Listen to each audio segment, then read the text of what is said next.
It is 5 minutes after 11 o'clock. Beautiful Thursday morning. Thank you for tuning in. An old friend back in the studio again, second time in 2 weeks. Dr. John W. Grace is here. He is a board-certified psychiatrist, and we learned last week when he was here about something he's doing pretty cool over in Crystal River called the Memory Enhancement Center. He'll educate us on that again, plus an event, a fundraising event called Dash for Dementia. And if you have any questions for Dr. Grace during the course of this show, you're invited to call in. The number is 622-9622. That is the WOCA Climate Control Source Hotline, 622-9622. Good morning, Dr. Grace. How you doing? Great.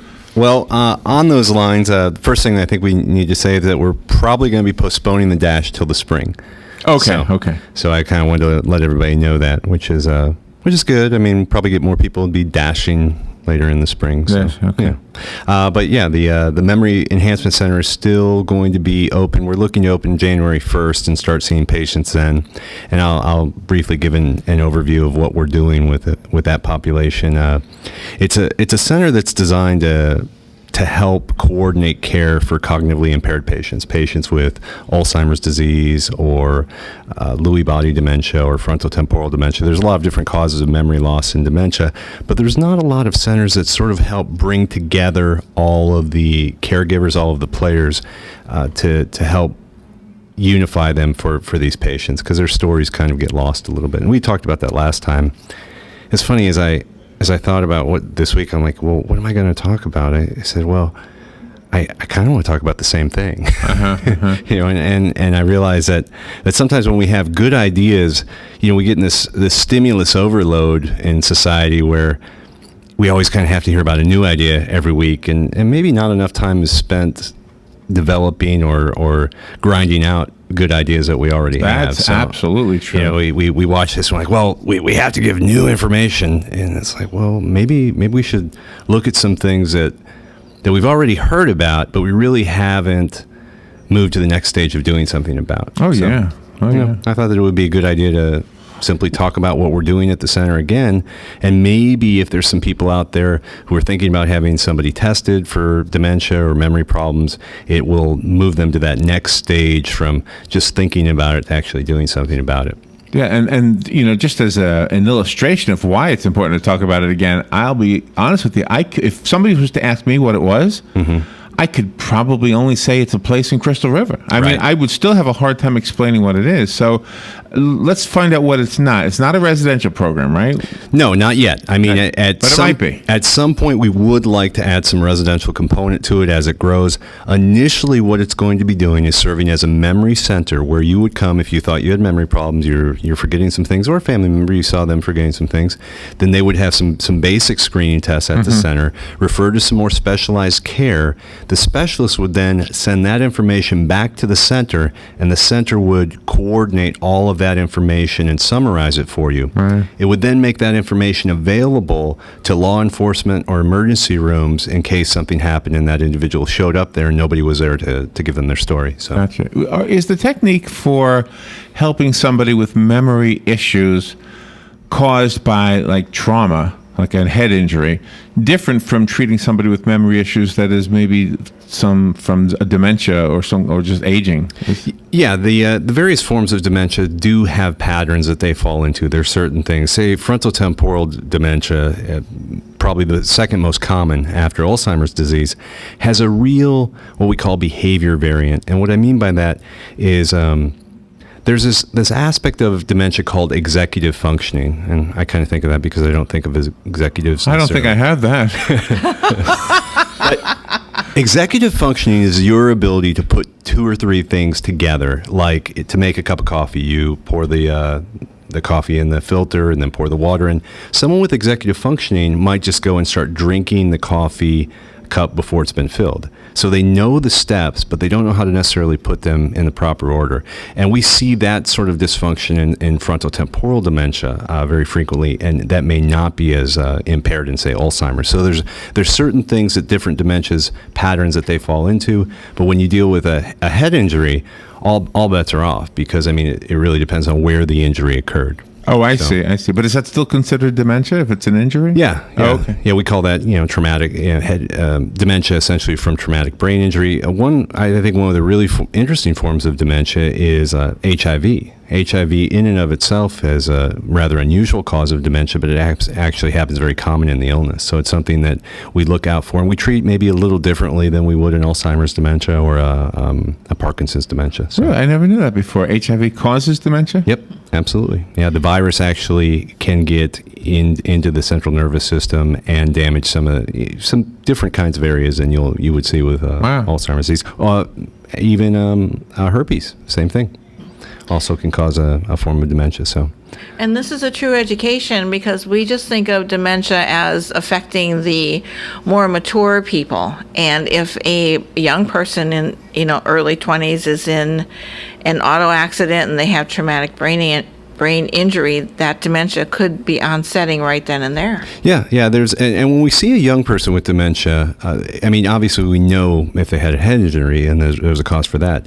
But sometimes when we see a younger person with memory issues, it's a real red flag for us. And certainly it's not always Alzheimer's disease when we see a young person who's having some memory problems. I went to school at Southern Illinois, and one of the delicacies of that area apparently was eating squirrel brains. Ew. And you can from eating brains, you can get mad cow disease. Essentially, these are called prion diseases, and they can cause dementia. But the disease that was associated with squirrel brains was called Creutzfeldt-Jakob. But it's a different form of dementia, very rapidly progressive and eventually fatal. But again, that you have to know the area that you're living in and maybe what people are eating. What are squirrels thinking about? Did you ever have it? I never tried squirrel brains. Does it look like something? Was it cooked? I've lived in a lot of different areas with a unique cuisine, shall we say. So, yeah. But wow. No, I think they would just... I don't like brains. Yeah, and it wasn't cooked then? No. I like my own. It wasn't cooked? It's raw. I think they just ate them raw. Why would they do that? Maybe they didn't like squirrel. Well, look, you got to be pretty hungry to eat the squirrel in the first place. Yeah, let's go there. So you're hungry. There's not a lot of meat on a squirrel. You just finish them off. What are you going to do? Yeah. May as well dig into the brain. So. Wow. Dr. Grace is here to answer your questions. Just forgive our silliness. The number is 622-9622. You probably have somebody in your life, or you might have, and maybe probably doesn't fit in that sentence. But if you have a question, call Dr. Grace right now. And I think that's a great point about the center too. Is a lot of it's going to be based on education for caregivers and family members as well. What we hope to do is having the center internet based is really going to allow us to send you information over the web when you log in. There's going to be a patient portal where you can go ahead and give information about your caregiver, say they're responding to a medication or they're not responding or they're having problems, and we're going to be able to give you that feedback online, and we're even going to be able to give you directed education. Can I ask you something aside from the dementia? And maybe there's a connection. Sure. We had the Veteran Show just earlier today, and one of the things that comes up a lot on that show is PTSD. Right. Just rather than pretending I know anything about it at all, I just want to tell you one quick story. There was an older couple in here maybe a year ago, and the lady was swearing up and down that her husband had PTSD all these years since the Korean War, so to give you an idea of how long it's been, but he never went for help. Then he finally did, and she said it's night and day. My relationship, his behavior, everything is so different. So is behavior that is caused by witnessing horrible things, I guess, is what PTSD partially is. But is that similar to dementia in a way? Do you treat it differently? Well, what you really see, that's a really, really fascinating and interesting question. Let's talk about some data on that. One, post-traumatic stress disorder is a risk factor for dementia. We know that. We know that people who suffer from really? post-traumatic, yes, are more likely to get dementia. And there's some really interesting neuroanatomy behind that. One of the things that if we take a picture of your brain after you have PTSD, the area associated with memory is noticeably smaller. And what we think is that when you have a really emotional, terrifying stimuli, like you see someone murdered or you're in combat or something like that, we know that emotional events are encoded differently in your mind. And so what happens, what we think is that you're trying to encode that event so strongly that you're almost burning out those memory centers. And we see that, and then we see that long-term those patients are actually at risk for dementia illnesses. Now, let's go another step further. If you have Alzheimer's disease and you also suffer from post-traumatic stress disorder, you see a different pattern of behavior with those patients. And it's very, very, one of the things that we are always hammering home when we're interviewing these patients, is there a history of trauma? Because we are going to treat that patient with Alzheimer's disease very, very different if they seem to have a history of trauma, because two things really seem to exacerbate post-traumatic stress disorder. One is something that reminds you of the trauma, say a firecracker if you're a soldier. But the other thing, the two components that really seem to bring out post-traumatic stress disorder is a feeling or a sense of helplessness, not being able to do anything. Oh, wow. And if you think of patients in nursing homes or patients with dementia, they're very, very powerless often. People are controlling their environment for them. Oh, yeah. And so you have a lot of exacerbation of PTSD responses. I would say a good 20 to 30% of my severe behavioral patients on memory units are suffering from some form of PTSD. So that's a great question. One leads to the other, and the other sort of complicates treatment in dementia. So that is something that we are gangbusters screening for when you're coming into our office and asking us about memory problems. So. Oh, wow. I see. And I had no clue that there was even a connection. Yeah. And I love the fascinating thing about the memory center being smaller. Right. Yeah, no, I always found that very, very fascinating too, that it almost burns that area out. You know, you get cooked with so much cortisol. You know, when you get stressed out, you release so much cortisol that it almost poisons that memory center and actually shrinks it. Now, here's an interesting thing that you said that I wanted to kind of ask you to go back to. You said when you look at the brain, and Robin and I had watched this video about how, you know, a heart surgeon will look at your heart, a lung doctor will look at your lungs, but a psychiatrist doesn't always look at your brain. And then we wondered, I mean, can you actually see something? Apparently you can. It sounds like you can. It depends. Yeah, it depends on the condition. I mean, I think that the difference between neuroanatomy and clinical presentation is still quite far. And what I mean by that is that you can have very, very severe shrinkage of your brain, so to speak, what we call atrophy, and still function completely normally. So the correlation isn't quite there, so we're not relying on imaging as much in our field yet. But we're probably about 5-10 years away, because we can, you know, with the latest technology, we can look beyond the anatomy and look into functioning. We can look at how much glucose, how much energy different areas of your brain are using, and that looks like that's going to be a little bit more promising. But sort of processing all of that information to some useful way for us to change your treatment is still forthcoming. So just to one extra question about the PTSD. If you treat the PTSD, does the memory increase again? Does it come back? That's a great question. And where we really get the most gain, and I talked about this briefly last time, where we get the most bang for our buck is in severe depression. When we have very severe depressed patients, and you can get severe depression in PTSD, and we treat that, sometimes you will have miraculous recovery cognitively. I mean, the most dramatic example I can think of is in bipolar patients. When I would actually see bipolar patients go from assisted living, where they're out there doing their own meals, cooking, to locked memory units, back and forth. Oh, I mean, wow. so they, oh, wow. You know, they as they got very depressed, people would come and say, "Oh, this person has severe dementia." I'm like, "No, this is a phoenix rising. Trust me. As soon as they swing, as soon as they go back up to an elevated state, they're going to be fine and kind of pull out of this." And that's really where you'll see the most dramatic change from a psychiatric condition. But PTSD patients get very depressed too. So I guess my answer to your question is, if there is a strong depression component, sometimes you can see a really, really dramatic change in the cognition. What if a person exhibits obsessive compulsive behavior? Is there some part of their brain that's not exactly right, and you can help them not be that way? We can. Let me tie that, if I can, briefly into dementia a little bit, because back to that executive functioning, sort of putting things in order and doing things in an orderly fashion.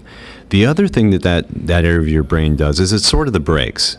All those stupid things that you kind of want to do every day, but you don't. Your brain says, "Nah, I'm not going to do it." You kind of like impulsively think about doing, but don't. I'm going to say something inappropriate at a cocktail party or one of those things. All of that stuff, that's executive functioning too. Not having that function in an OCD patient makes those obsessions much worse, because they don't have the brain sort of there saying, "Hey, back off! You're thinking in circles here. You're going too much." So not having the ability to put the brakes on is really, really critical for OCD. So again, the overlap of these conditions in dementia or memory loss is striking, and very individualized too. So you really have to kind of track these patients closely, figure out what treatments give them the most quality of life, and then move forward, keeping track of that story, which is, again, the whole center of the story, the whole point of the center. Dr. John Grace is here to take your questions. If you have a question for Dr. Grace is a board-certified psychiatrist. His office is in Crystal River, and part of the conversation is about the Memory Enhancement Center that he is developing over there. But right now, if you want to call and ask a psychiatric question, maybe you're mourning the loss of a loved one, that's a big issue, too, to get through. And really, really big. The number here is 622-9622. Yeah, I watched on Facebook for the past 6 months a friend that I was childhood friends with writing about his wife being diagnosed with cancer, and then her going through treatment, then the treatment not working, and then going into hospice. Then she died, and now he's just, you can see the posts now. He's probably depressed, I guess. I don't know how to say it. Well, and caregiver fatigue is really one of the hardest things to deal with, and that's when it sets in, sort of after the challenge, after I bet, yeah. There's nothing for you to do.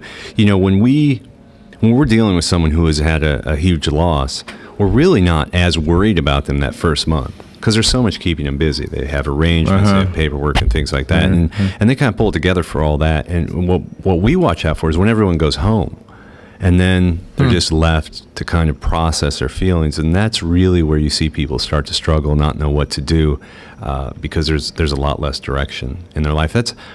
I think that's the most difficult group to. It's a very, very easy group to. It's a hard group to say the right thing. It's easy to say the wrong thing when someone's in that much pain, and so I would say that of all the times I put my foot in my mouth, I would say that 9 out of 10 of them were something related to grieving, and I didn't quite read the situation right. So, really? So that's probably true for all of us then. It is, and I think it's why people don't have a tendency not to say things, because they're afraid of saying the wrong thing. That's probably true, and hurting them. And just from a professional standpoint, I could tell you it is sort of the most difficult situation to offer support, but you run the risk of them feeling like, well, why? How can you possibly offer support when you have no idea what I'm feeling or what I've gone through? That's so when I work with residents and lecture them and that sort of things, or our staff, that's always kind of hey, this is a group that you guys. It's the trickiest, and you're gonna make some mistakes with. That's. Yeah, I feel like I do this sometimes on the show. I will interview somebody. Like yesterday, we had a lady, and she was going through an obesity issue, and she said that she goes to food when she's got stress, and then she had a very bad tragedy in her life, and she started eating food. And I said, well, what was the tragedy? And I shouldn't have gone there, because then I found out later on from the publicist. Maybe I shouldn't say what. I guess right. I was told not to say, so I won't say. Yeah. Right. But the point is, I went there, and I shouldn't have gone there. It was like a natural next thing to ask. It's a tough read, and like I said, if I look back and think of therapeutic interventions that went wrong, 9 out of 10 of them were in grieving situations where it's you're trying to be supportive, and if it's misread or misinterpreted, it kind of goes the other way. So have you ever had people come to you, and this would apply to listeners right now, then maybe they're not the one with the psychiatric issue, but they're the loved one of that, like the lady with the wife of the guy with PTSD. I mean, maybe she would have questions for you about how she should behave, as opposed to what she can do for him. Yeah, we do that. We do that frequently. People will frequently kind of come in. A lot of times with kids, I would say the two biggest things is kids with drugs and dealing with older, with spouses or someone with dementia. Those are the two groups that caregivers kind of come in and seek some support of how I can do this. And the biggest mistake I would say that most caregivers do is they do everything for the person and they neglect themselves in the process. Right. And it's kind of like, look, wearing yourself down. I mean, that's not going to help anybody in the long run. You're gonna get snappier. You're gonna get less effective in dealing with them. And so, you really need to learn to go and enjoy your life while someone you care about is suffering.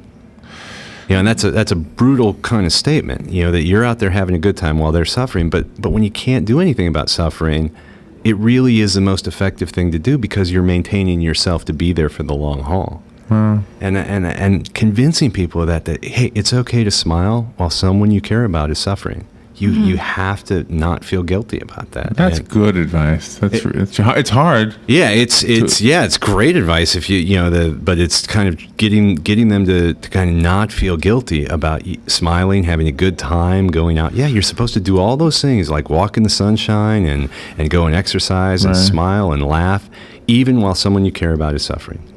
That's. It feels wrong, but and that's why respite care is so important. Even that one day that somebody else will come in and take care of your loved one, then you can go out and do whatever it is. If we can get them to do it, when we do respite care, half of them are double checking and calling. Well, wait a minute, you didn't do that right, and that sort of thing. So that they're diminishing their quality of life tremendously with really little benefit to the person most of the time because your ability to control someone else's quality of life is so low. I wanted to also throw out the website too, johngracemd.com. There's information about the center there as well as our office. So and let's take it back to the center just before we run out of time and can't do it. It's called the Memory Enhancement Center. So just by the name itself, it sounds like if I knew somebody who I knew was having issues with memory, or maybe I knew about myself. Because I sometimes look out this window, I'll see these very cute girls, and I forget that I'm almost 60. So I might be having a memory problem. I'm not so sure. Yeah, I think that's a delusion of grandeur. That's what I think. So, trying to get back to serious, because that's maybe a mental problem of mine. I always want to be silly with everything. But would that be the right assumption? Is that, okay, I need to go to Crystal River, I need to go to the Memory Enhancement Center and see if I can help my friend or have my friend be helped? Yeah, I think that there's very little wrong with sort of screening for memory loss. I mean, if you're worried about it, I mean that's what the center starts with. It's really a non-threatening way to go, well, okay, well, there's some pretty standard tests that we can look for here. We can tell you if you feel like you're having some trouble thinking or concentrating, and we'll give you the answer at the end. And a lot of time it's reassurance. It's like, yeah, there is such a thing as normal forgetfulness. There are some things that we simply don't do quite as well as we get older. Mm-hmm. So there's some cognitive loss a little bit as we get older. That's perfectly natural. And we're gonna screen for that too and say, you know what? Hey, that's just part of being 60. Mm-hmm. Wow, I like that. Yeah. Part of being 60. Yeah. That's our out. Right. Where did that number come from? You had mentioned earlier about young people on drugs, and they usually all say the same thing. Well, my parents don't understand me. Nobody likes me at school, so I just thought I'd try it just once. It really can't hurt me. How do you keep them from not going to the drugs? Well, it's funny is that actually today I'm going down to USF to give a lecture to the medical students down there. And that lecture is about motivational interviewing, how you get people to do what you want, basically. And the interesting thing is, like, to hear good doctors talk about this, because for, last 30 years, advertising execs have known this stuff, about that if you want to get somebody to do something, you expose them to the idea, you slowly move them along, you feel where they are in an emotional place. And medicine is really just catching up to realizing that, look, if you want to persuade people to do things, you got to stop acting on your high horse like, you're coming down and sharing this knowledge and they're just supposed to obey you.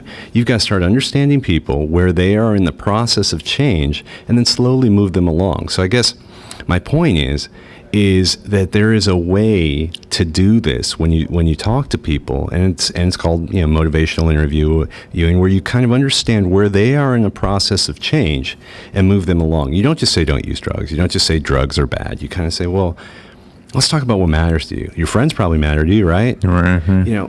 Do you really think that you're going to have more friendships moving forward, doing this? Because the truth of it is, what's probably going to happen is that you're going to keep down this path, and if they're really bad drugs, your friends are going to probably end up in jail, and you're not going to see them anymore. Right. And so you think that you're doing these for these reasons, but if you look at it, you're probably not going to have that. So, you have to kind of first, the only way you ever change anybody is you realize what's important to them, and you show them that what they're doing is not a path to get to what's important. You don't just sort of preach and say, well, it's going to be bad for you. Oh, wow.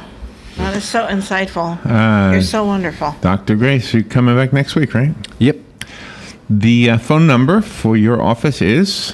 795-2246, and the website is johngracemd.com. So has the information there on the Memory Center, and actually, you can preview my latest book there. That's the first chapter of that. Yeah, that'll be fun. So look for feedback on that as well. All right. So, and what's the new book called? The new book is called Where Are You? And it's basically an understanding of the spatial effect of emotions, how really you think that you know where you are because of like some map in your head, and the reality is your feelings more than anything determine the space that you're in. And when you learn to recognize feelings as a spatial feature of your environment, you really understand things a lot better. Wow. So, Let's check it out. Yeah. Thank you. Okay. Thank you guys. for coming in. We will take a little break, and we'll be right back. Habitat for Humanity of Marion County is a ministry dedicated to improving lives by providing affordable and decent housing. Help them help others by visiting the Habitat for Humanity Ocala home store on Northwest 27th Avenue. To schedule a donation, give them a call and they'll come and pick it up. For more information, visit habitatocala.org. Habitat